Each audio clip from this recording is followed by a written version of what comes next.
Bonjour, nous vous présentons demain au 26 rue du Bourgneuf à Blois une conférence sur immigration et travail. Donc c'est une conférence qu'on vous retranscrit par visioconférence avec un Zoom, donc vous pouvez chacun y participer si vous le souhaitez. C'est aussi l'occasion pour nous de réfléchir à ces concepts de migration ou d'immigrés dont certains s'emparent de la plus mauvaise manière pour des élections présidentielles. Et il est important de pouvoir replacer un petit peu les choses. Donc je vais en dire quelques mots.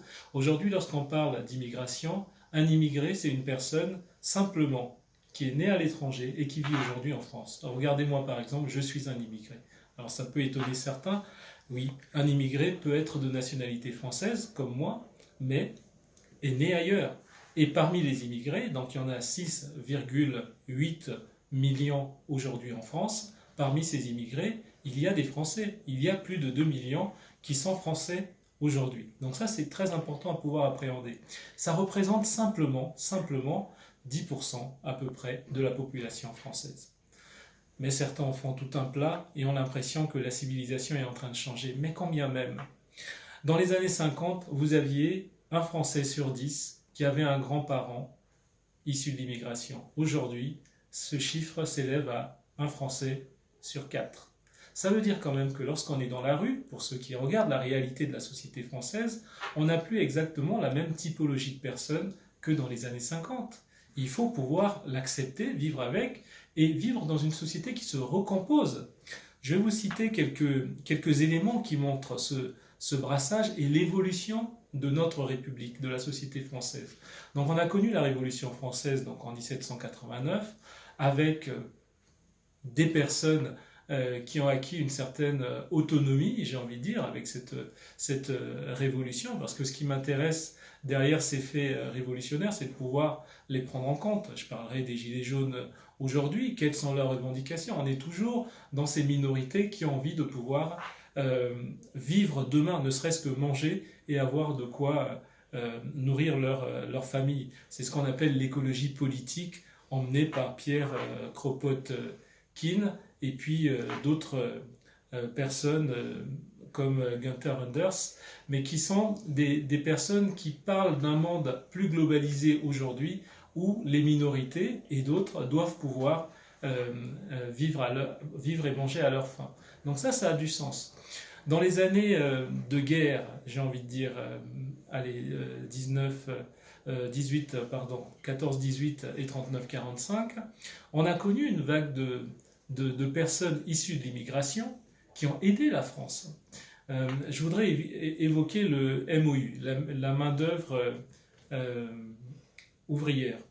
La main-d'œuvre ouvrière, avec notamment Manouchian, on dit, a aidé la France à pouvoir lutter contre l'emprise allemande aujourd'hui. Mais on n'a pas connu qu'eux. Il y a aussi eu des tirailleurs sénégalais on parle de tirailleurs sénégalais, mais pas que des Sénégalais, d'autres personnes également issues d'Afrique subsaharienne, qui sont venues, et même du Maghreb, qui sont venues aider la France durant cette guerre. À ce moment-là, ça posait de problème à personne et c'était très bien.